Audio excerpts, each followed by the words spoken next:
Alors,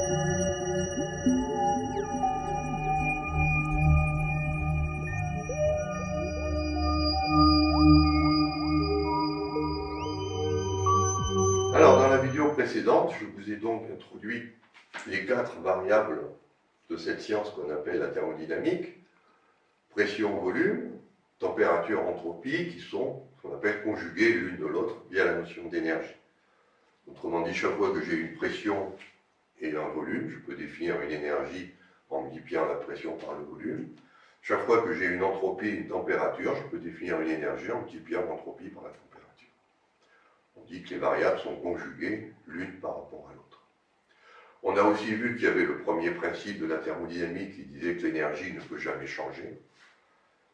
Si vous l'avez avant, vous aurez exactement la même quantité après, quelle que soit la transformation de la matière.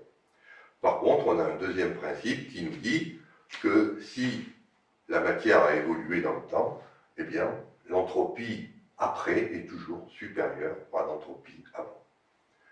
Alors en fait, on voit qu'on n'a pas de chance, parce qu'il se trouve que le principe le plus intéressant, c'est le deuxième, qu'on aurait appelé le premier principe. Et à la limite, le premier principe, on pourrait s'en passer. Parce que le fait qu'on ait une quantité qui ne varie jamais, quel est l'intérêt? Bon, elle existe, bien sûr, on peut la transformer l'une dans l'autre, et ça va donner aussi naissance à des situations un petit peu comiques. Par exemple, on parle de consommation électrique, on dit vous consommez de l'énergie. Comment peut-on consommer de l'énergie si c'est la même avant et après? C'est complètement idiot. On ne peut pas consommer de l'énergie, on peut la transformer. On ne peut pas la consommer. C'est pour ça que chaque fois que EDF vous envoie une facture de consommation électrique, vous seriez en droit de ne rien payer. Puisque vous pourriez invoquer le premier principe de la thermodynamique qui dit que vous aviez la même quantité d'énergie avant et après.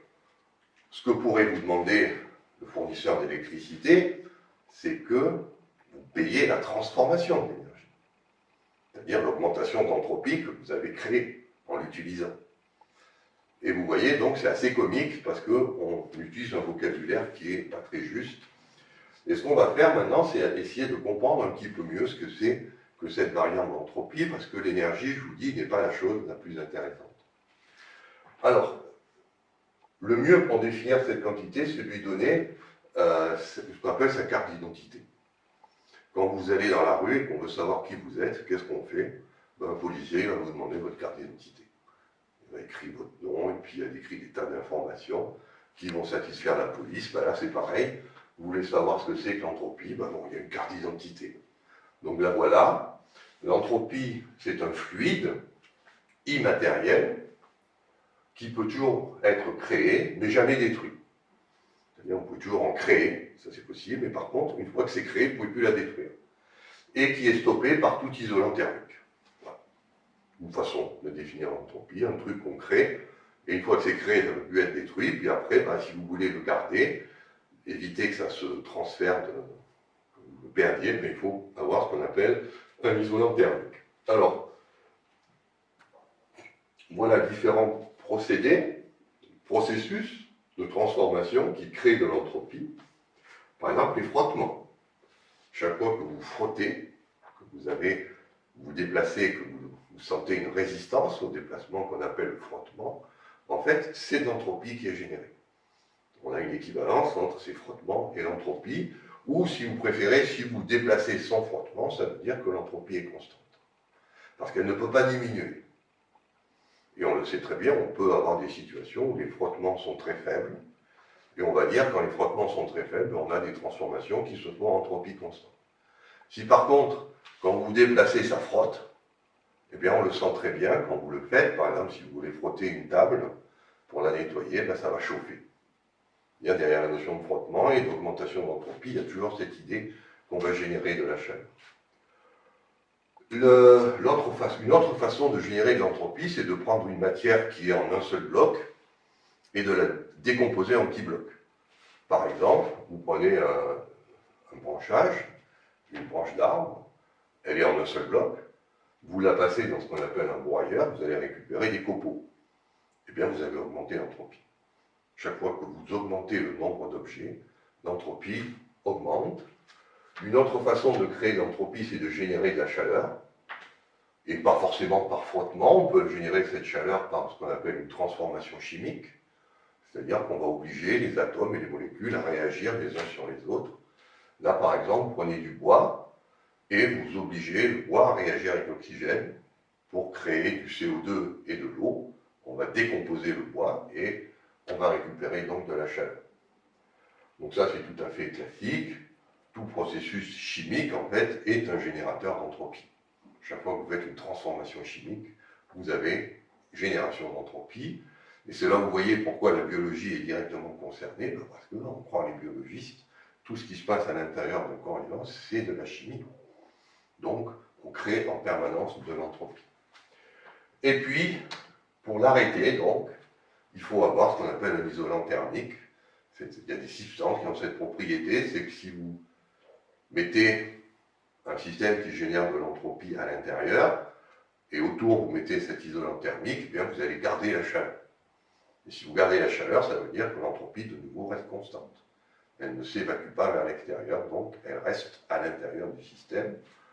Donc voilà, la carte d'identité, vous pouvez définir l'entropie de ces manières-là, en donnant une liste de propriétés. Et sachez bien que l'entropie, ça se comporte comme de l'eau, en fait. Quand vous avez de l'eau dans un récipient A, de l'eau dans un récipient B, qu'est-ce que vous pouvez faire? Bien, vous pouvez transférer l'eau entre les deux récipients. C'est pareil, vous avez un système qui a une entropie A, un système qui a une entropie B, et vous pouvez échanger de l'entropie comme vous échangeriez de l'eau entre différents systèmes, ou de l'argent, ou autre chose. C'est-à-dire que l'entropie est capable de circuler.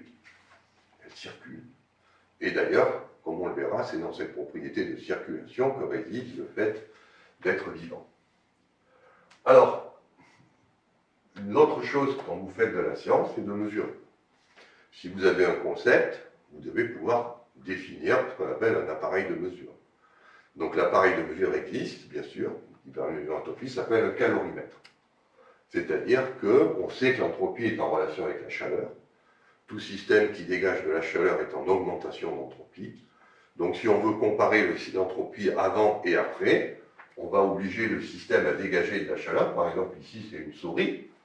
On veut mesurer combien elle génère d'entropie. Bien, on la met dans notre calorimètre, c'est-à-dire un calorimètre, c'est un récipient qui est thermiquement isolé, pour qu'on garde l'entropie qui est générée à l'intérieur, qu'elle ne sorte pas.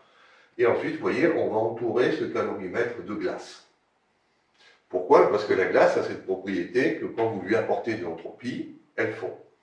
Elle se transforme en liquide, et on connaît très bien le changement d'entropie quand on va de la glace à l'eau liquide, ce qui fait que si vous mesurez la quantité d'eau liquide fabriquée, comme on connaît la transformation, le changement d'entropie, on connaît la quantité d'entropie qui a été produite ici par la souris. Et ensuite, il y a des systèmes, bien sûr.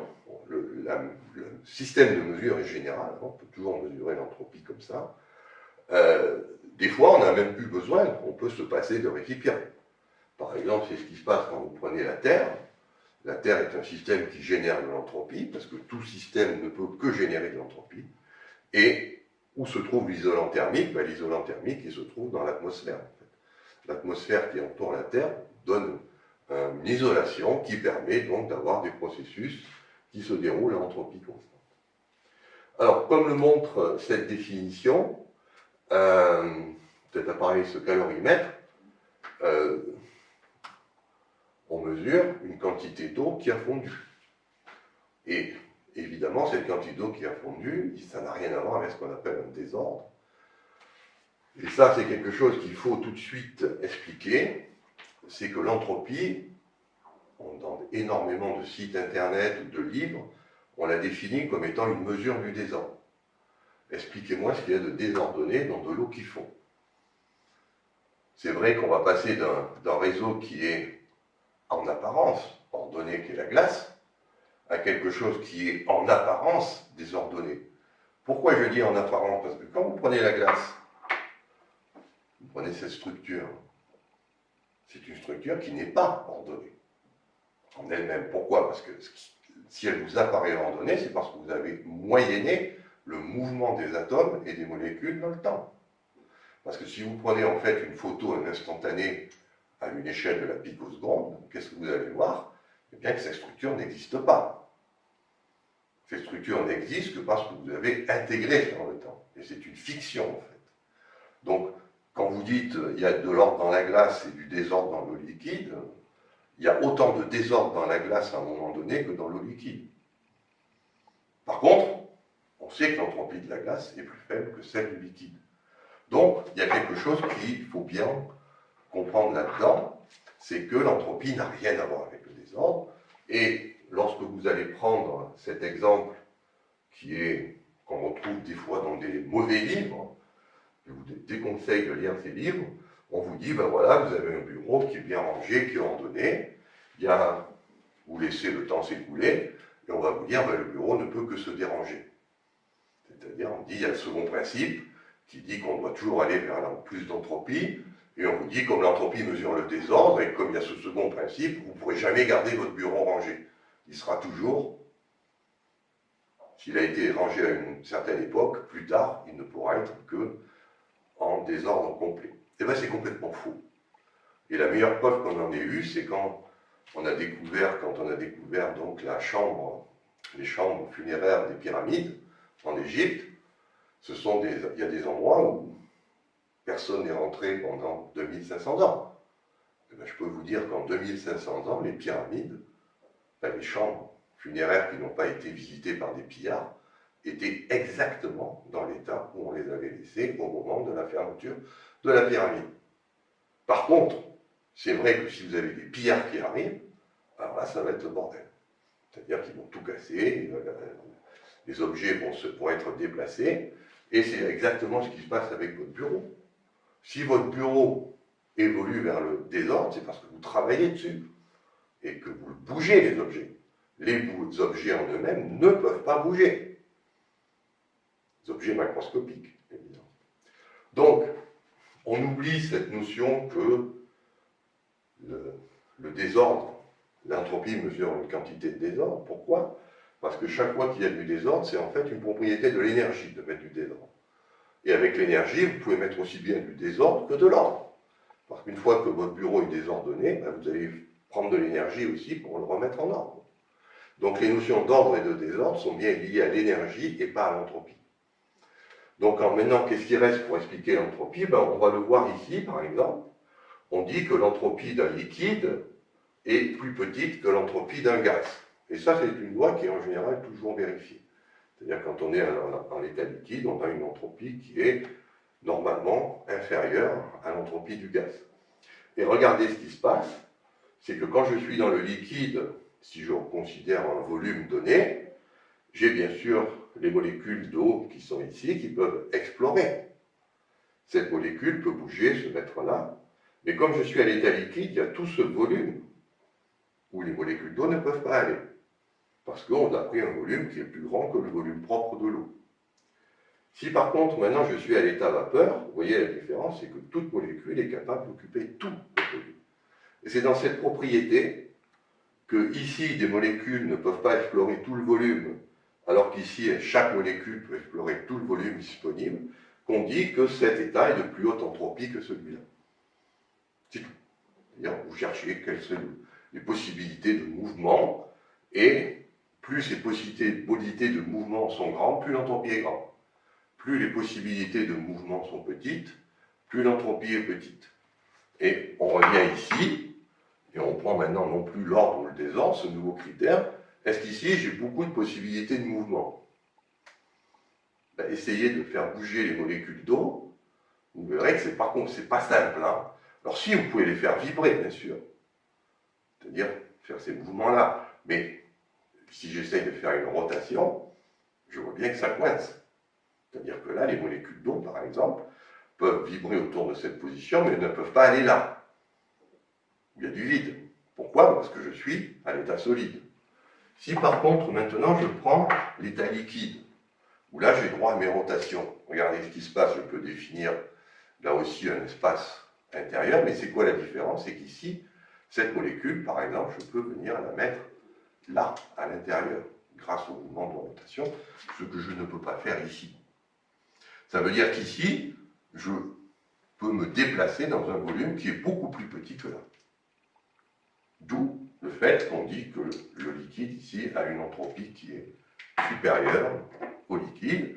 Et quand je passe évidemment à l'état vapeur, c'est-à-dire que j'ai cassé les liens violets, qui sont les liaisons hydrogène, alors là, vous voyez ici mes molécules, elles ne peuvent pas aller là, elles sont maintenues ensemble. Par contre, quand j'ai cassé les liaisons hydrogène, la molécule peut partir même sur tout l'univers. Et donc là, c'est l'état d'entropie maximale. Quand je suis à l'état gazeux, j'ai forcément une entropie qui est maximale. Et donc, on oublie cette notion de désordre et on regarde juste quel est le volume qui est accessible aux molécules. Plus ce volume est grand, plus l'entropie est grande. Plus ce volume accessible est petit, plus l'entropie est petite. Et c'est pas plus compliqué que ça. Voilà, donc dans une prochaine vidéo, on continuera à regarder ce concept d'un petit peu plus près.